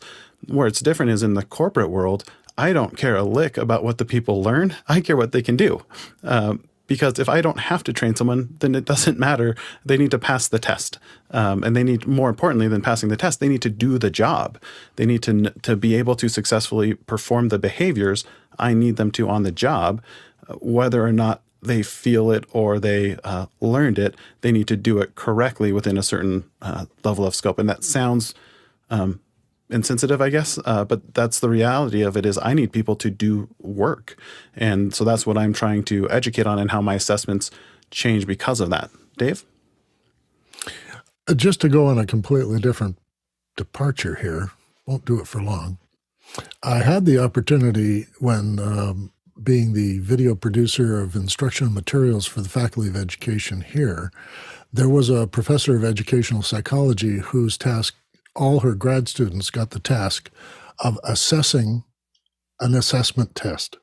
I learned that we had a library of 300 different aptitude and personality tests and IQ tests on hand in these package boxes that they would use with people to assess them, so that it assessed their capability of spatial reasoning and all the other things that these tests do. And the job of the grad student was to critique the test and say whether it properly applies to the kind of things it said it would reveal. One of the ones that struck me as being really odd is called the Detroit Test of Learning Aptitude, a widely used, normalized, and validated test. And the student that did that assessment found it wanting in so many respects. And I thought to myself, that's an assessment that most of us don't really experience as an aptitude test or a psychological test to see if our neurological processes are working properly. But that's a level of assessment that's really extreme and not really at the sort of classroom level. And I just thought, that grad student assignment taught me a heck of a lot about what good assessment's supposed to look like. And I did it for about 3 years with grad students for each of those 3 years. And we got through most of the library through that time. So I got to learn there were a whole lot of them. And the little confession here, my wife being a psychologist, when she was taking her master's, she needed someone to do a test with, and she used me. So I played a 14-year-old and tried to do the test. And it was very difficult for her. I'll bet.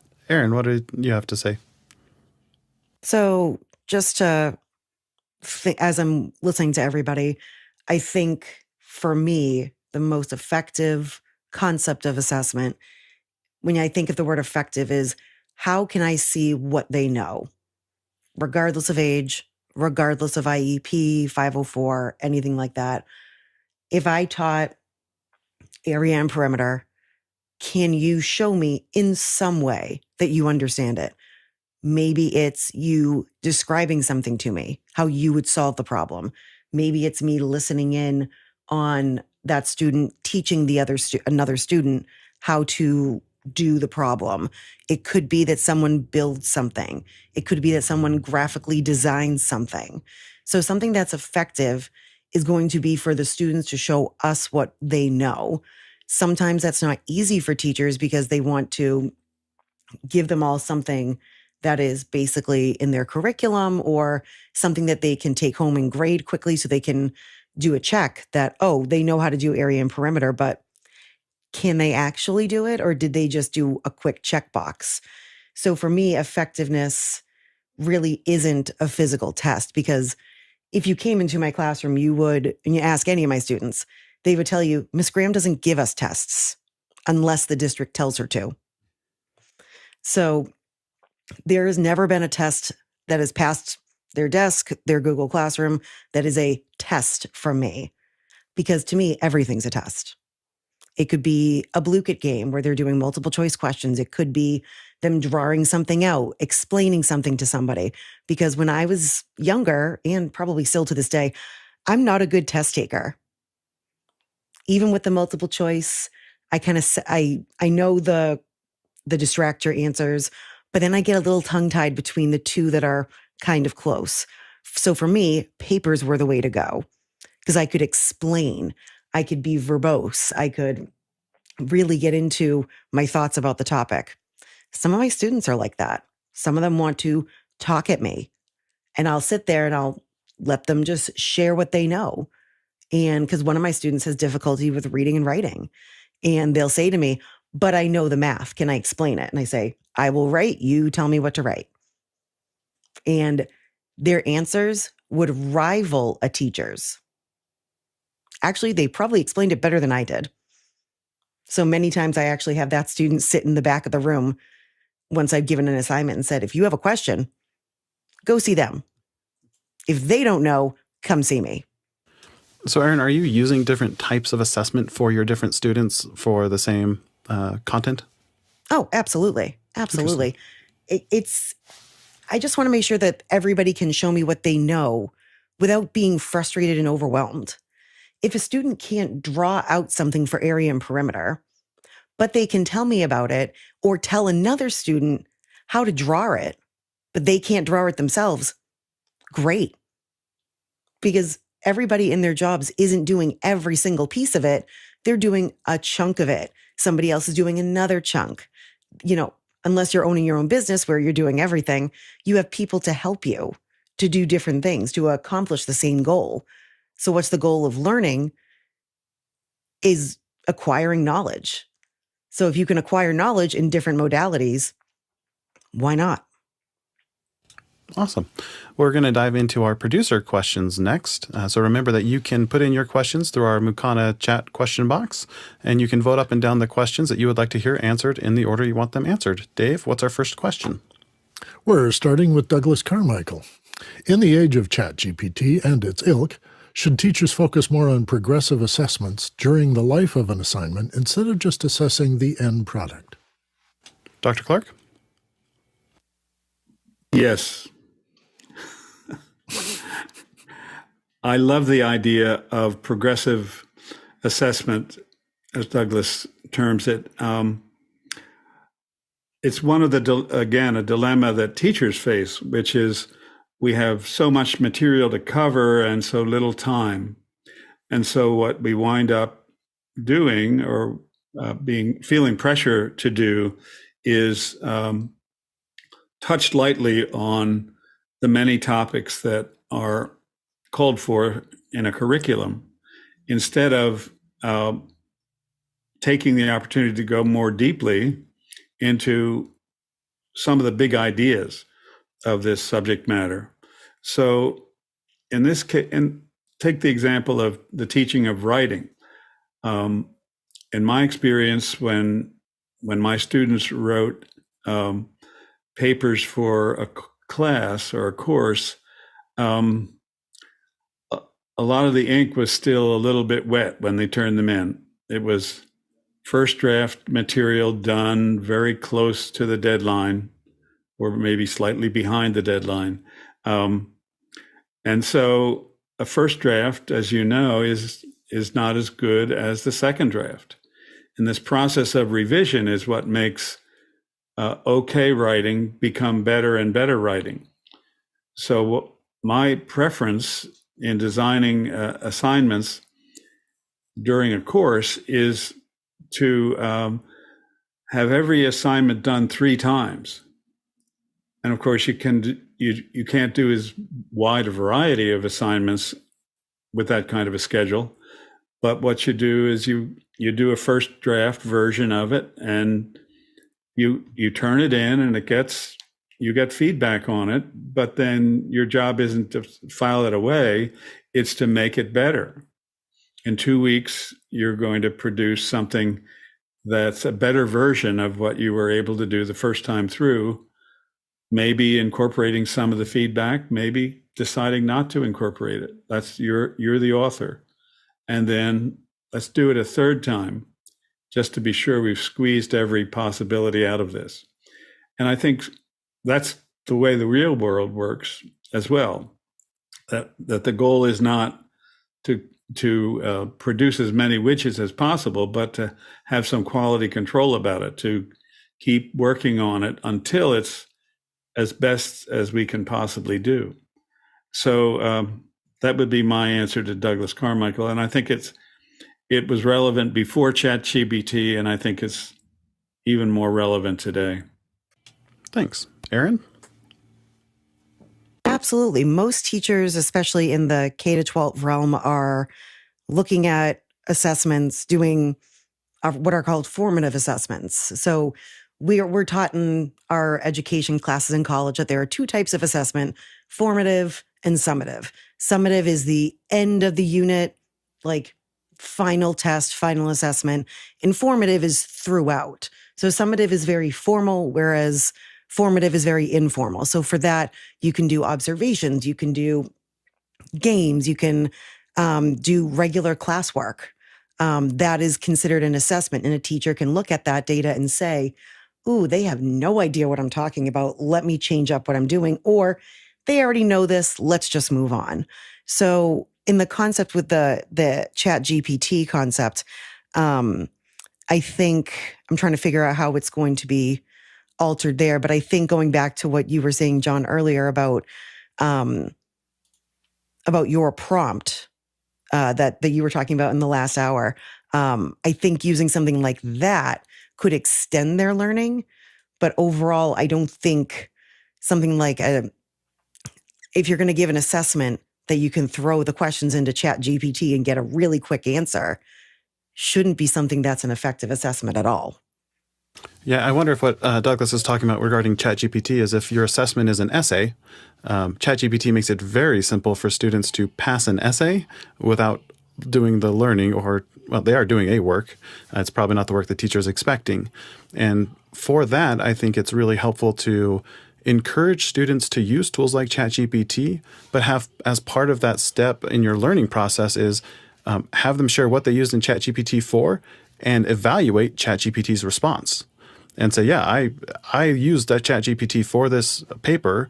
Here's the parts that I found accurate. Here's the parts I think it was not accurate with. Now, this is obviously going to be for higher levels like later high school through college. But you can encourage them to use the tool and evaluate their learning by how they can analyze what ChatGPT spits out. Aaron. So just thinking about that, it kind of got me thinking of an idea that we see this a lot on our standardized tests that I will scooch away from. But the concept of someone has done the work, whether it's writing a paragraph, writing a sentence, doing a math problem, find their mistakes. So I think if a teacher especially were to put into ChatGPT an essay or give me an essay based on this topic, but then the teacher changed some of the facts and said, students, find what is incorrect about this versus write an essay, then you know that number one, the students are reading the information, because then their assessment is to find what's wrong. And students love finding out what's wrong with someone else's work, as long as it's not their own. And you're giving them that technological piece of using a chat, like your ChatGPT or other similar systems, but you're giving them that chance to think critically and say, something's not right about this. What is it? I think that could be an effective way to use ChatGPT instead of just giving them a very vague question and letting it write an essay for you. And ChatGPT does fine on its own making errors, so you might not even need to add your own. Dr. Clark? One of the ways I've tried to make writing assignments, cheat-proof, or at least less tempting to delegate to somebody else, is to turn every assignment into an autobiographical exercise. So your task, if you're in my class on adolescent development, is to tell a story that you remember from your own adolescence experience that reflects the idea of identity development, for example, or the identity crisis. And you might start with your name. Who gave you your name when you were born, and how many connections are there between your name and ancestors of yours, or the canon of the saints? And when did your name change, and what nicknames did you have, and who called you those nicknames, and which ones did you hate and which ones did you love, and so forth. And so it gets the writer engaged in the big idea of identity development and perhaps its connection to what we are called and call ourselves. But it's not something that ChatGPT has a database on. It doesn't know your life story. And frankly, students are much more fluent in their writing when they're writing about something that they know deeply, and it's not likely to be contradicted by somebody else because they were the only ones that were there. So if we can make more of the opportunity to connect the big ideas that we're engaged in with autobiography and experience, then I think it solves a lot of problems, or it moves around a lot of the problems of and temptations of buying a paper online to have somebody else write it, or have ChatGPT write it, because the author has the greatest easy access to the real data, the real story of his or her own life. And what's our next question? Our next one comes from John Snyder, and it's a Discord contributed question. What does assessment look like in an age of AI? Aaron? So thinking about AI and thinking about what Dr. Clark just said, I think the concept of assessment shouldn't just be a very basic question that can be a yes or no question, a true or false, something that can be answered with multiple choice, or just a single sentence. I think it should be something that you can tie into real world examples, something that ChatGPT couldn't come up with on their own because there's no database for how you are responding to it. So maybe instead of thinking about I'm trying to think of something on the spot, like how did this character feel in this scenario, changing it to how would you have handled this situation? So you have to know the facts of the reading, but you're not just parroting something that the author has already said. Because I feel like ChatGPT could figure that out with enough learning of books and different texts. But putting yourself in the situation, I feel like that's a lot more of an effective way to know if they read the material, if they understand and comprehend what we're learning about. Yeah, and I think it's going to require us to all reconsider how we assess, because we all have our default favorite methods of teaching. And I love discussion questions in small groups. And in a world of ChatGPT, discussion still is pretty valid. You can analyze real time how quickly people think, but it doesn't help the learners who need more time to process. So maybe you need to send the discussion questions in advance for those, because they might have done really well with an essay. And if you don't think essays are a reliable means of assessment, you're just going to need to rethink how you do everything. And we all have these defaults, and it's good for us to get outside of our defaults. And I think it's an exciting time to learn how to teach again for a lot of teachers. What's our next question, Dave? Our next question is from John Snyder in Reno, Nevada. And it's a Discord question and contribution. What does assessment look like for virtual instruction? Aaron? So throwing it back to my days of teaching remotely, assessment for me was a lot of that discussion question. It was a lot of the Blue-Kit questions that I could use based on the information, so that I know they're not going to look it up quickly. They have to just answer on the spot. I think for virtual instruction, actually, and in-person instruction as well, I think it's having that conversation piece with students. And it could be that you ask a question and then you as the teacher walk around and listen to kids, but they could also type it out for you, or write it out for you, so that it's not just a discussion. Because sometimes students don't feel like talking to their teacher, but they'll write something out or they'll draw something out. So I think overall, the virtual or in-person is the same, that you got to just know your kids. You have to know how they learn, how they think, how you taught, and combine that into a way to say, hey, show what you know. Chris? My sense of what happened when schools were closed in 2020, and teachers all over the country, all over the world probably, had to pivot quickly to online instruction, is that suddenly we lost a lot of the capacity to promote engagement by our students, by the kind of walking around that we just heard about from Aaron. We couldn't walk around, and a lot of our students, for various reasons, good and bad, wouldn't turn on their cameras.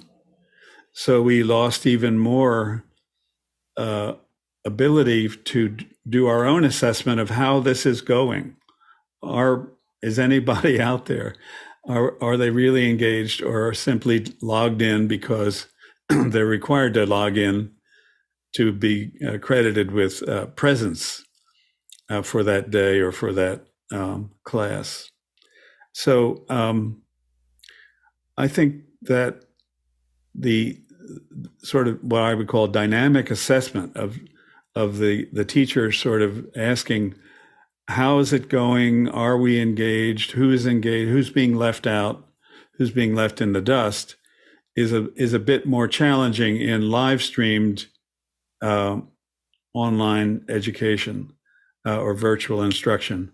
We might not even be doing ourselves a favor by calling it instruction, because a lot of teachers found themselves trying to replicate the 6-hour-long school day through Zoom or other conferencing media. And it's not a good fit. It's not a very compatible fit to have people try to focus and be engaged in something for 6 hours on a laptop, even if the quality is good. And many times there were a lot of problems with that. And even if they didn't feel like they looked good, so they turned off their cameras, then that makes it even more challenging. So assessment in that case looked like sort of taking roll and confirming that this number of students were present and some students were absent for unknown reasons, or known reasons for that matter, or technical reasons that we shouldn't hold them accountable for. So it was, I think there was a time of relatively assessment-free virtual schooling there were a lot of things that people weren't very happy about, but it wasn't the absence of testing or formal assessment that they complained about, I don't think. And now I think as we've gotten back into the new normal of face-to-face teaching and learning, I think more and more teachers are questioning the value of assessment-driven instruction that existed to a greater extent prior to the school closings because of COVID.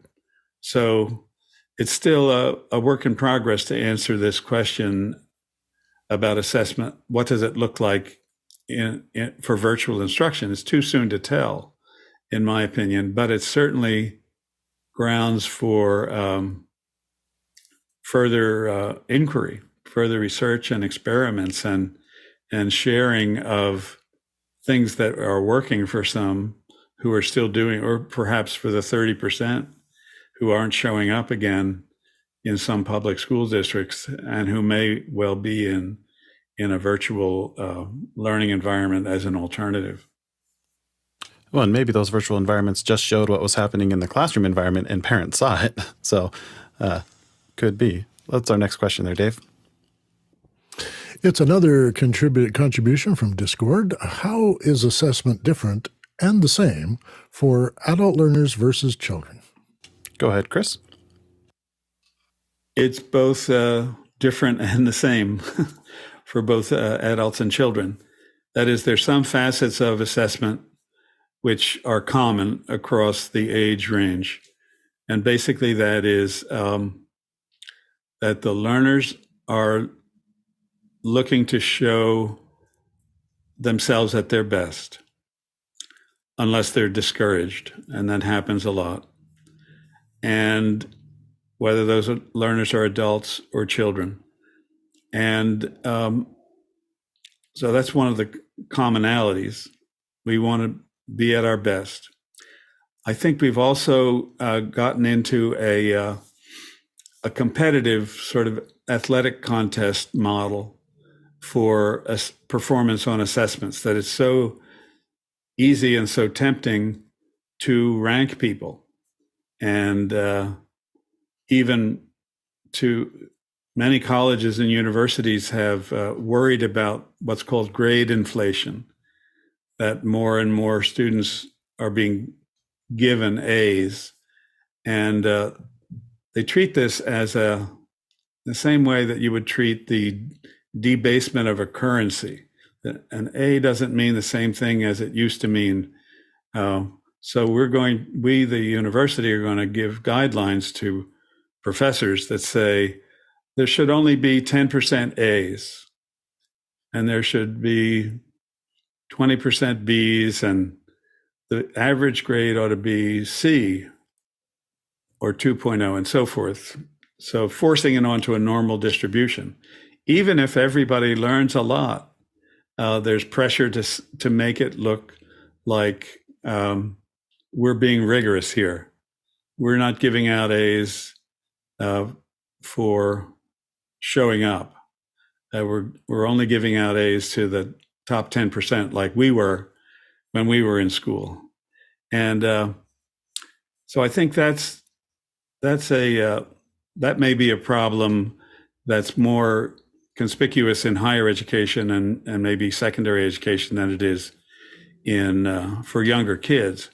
But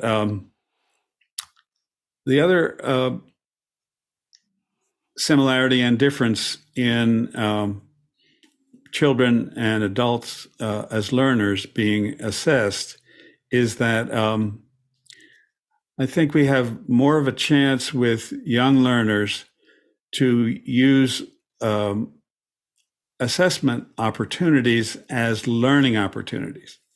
In other words, they're usually or stereotypically assessment is something that's done to other people. It's not something that you yourself are benefiting from. It's your game 7. It's your chance to succeed or come in at a lower level. But the big idea for me is to design assessments so that in preparing for an assessment, in undergoing an assessment, and on reflecting on it afterward, there's additional learning that's possible for the learner. So it's not all about the system categorizing people, ranking people. It's about here's an additional learning opportunity that people tend to take more seriously than just another day in the classroom.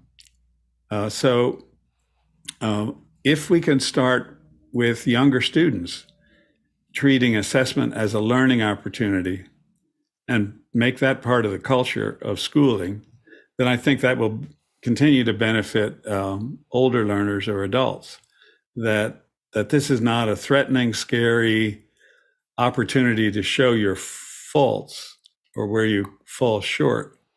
It's an opportunity to learn in a different way than the way you were learning in the non-assessment parts of your schooling experience.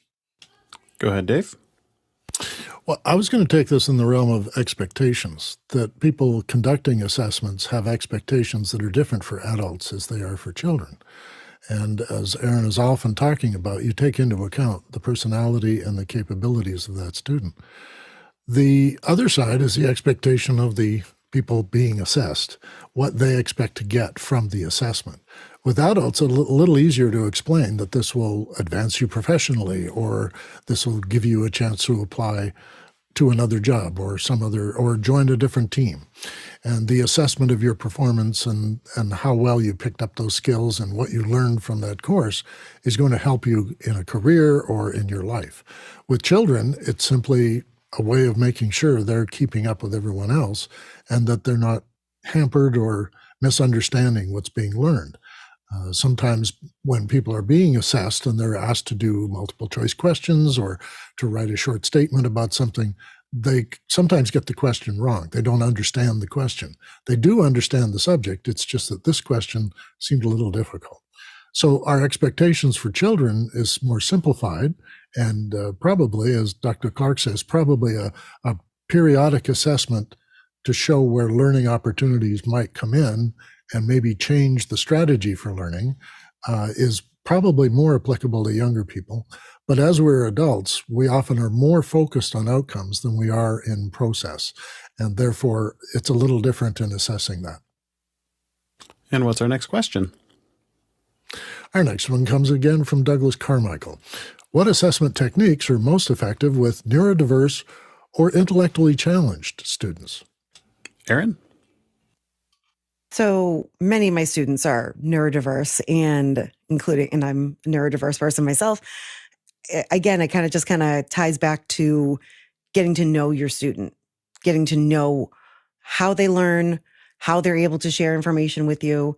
That's the best way that teachers can assess any technique that you're teaching with students. So a lot of times it's a lot about showing, not telling.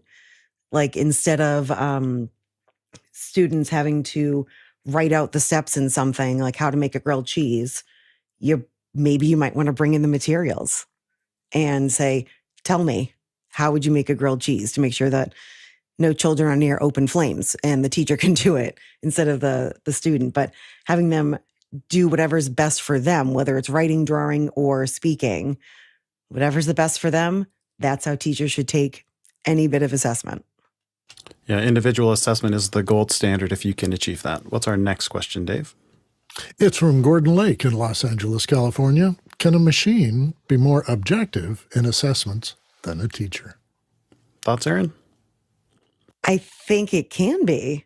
I think it definitely can be, especially for essay writing. If you give the parameters of what you're looking for or like a rubric of some sort, and a machine can look for that information, and if they knew the content, then I think it can be more objective, because sometimes, I'll look at a work that a student has done and I'm like, I know what they meant.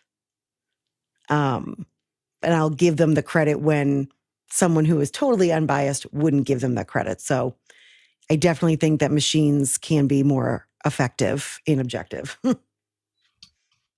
Chris? Well, if you mean by objective, narrow, taking into account only parameters that are specified in advance, then yes, a machine can adhere mercilessly to a rubric that says, here's what counts as a correct answer, and only that counts as a correct answer.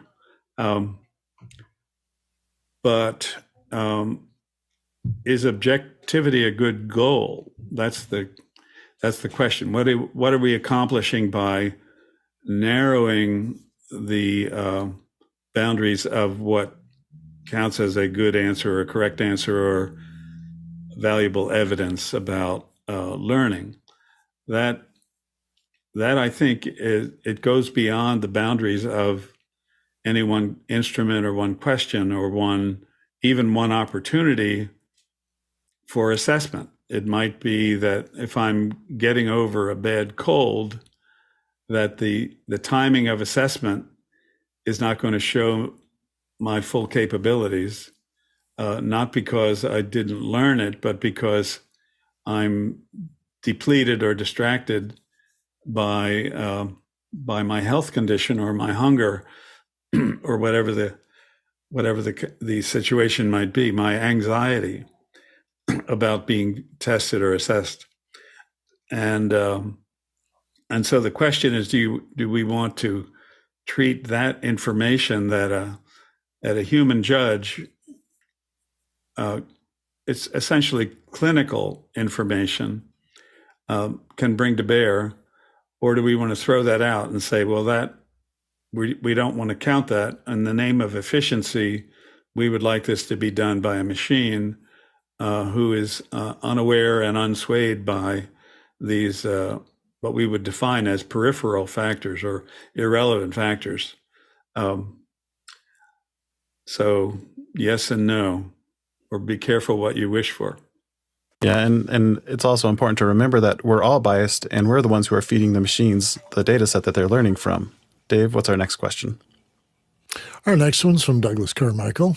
How do you assess something that is harder to quantify? As an example, like parenting skills for new parents. Dave?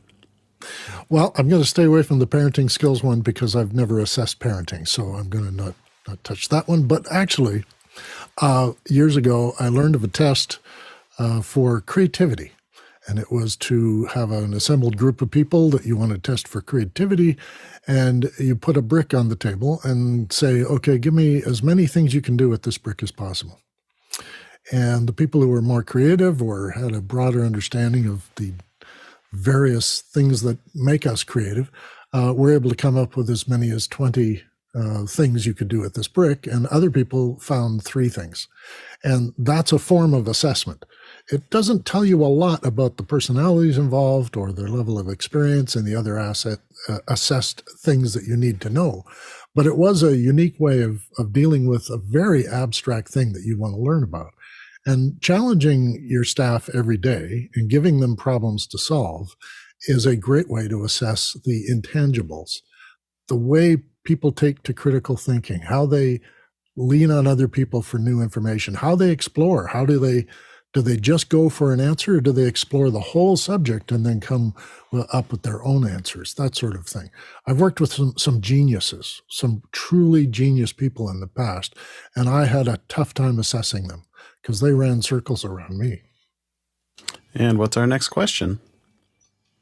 This one's from Paul Walhus in Austin, Texas. How do you assess trade skills like electrician, plumber, carpenter, etc.? Well, the easy way is to see if the plumbing leaks. One form of assessment for them is the building inspector, but typically it's going to be seeing their actual output. Dave? Yeah, there's a whole standardized certification because there's a lot of safety considerations and regulatory environment that these people operate in. So electricians have to be good enough not to burn your house down or to take shortcuts that later turn out to be flaws. They get assessed all the time, and actually they have to be reassessed even during their career to make sure that their skills align with what the regulations are. I think of airline pilots. They have to have a minimum number of hours of flying every year, or else they lose their flying license. And what's our last question? It's from Paul Walhus in Austin, Texas. How do you assess decision-making ability? One great way to assess some soft skills is through simulation. So you put the person in a real world scenario, see how they respond, and you can measure that against standing criteria, including a specific rubric. That's it for our show today. I want to thank everyone so much for joining us. It was a great conversation. Panel especially, thanks for joining us and giving your expertise in those education questions for both hours, as well as those panelists who ended up dropping after the first hour. We thank you for your time. Back end crew, we couldn't do it without you. It takes a small village to keep us going, and we greatly appreciate it. And lastly, our producers, you're the ones who drive the show and help us identify what we want to talk about and how we take the conversation, and we couldn't do it without your questions. Next week, we're going to be talking about how to design learning using the Padagogy tool. And our guest, Alan Carrington, and our third time's the charm, he should be here. And we're going to be talking about how to actually design learning, including the assessment stage. And so this is a great lead up into Alan's week next week. We hope you'll join us and stay through the credits to see who all put contributions into our show today.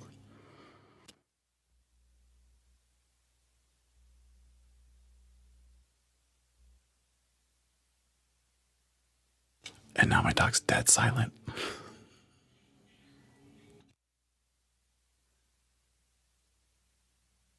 Sorry about that.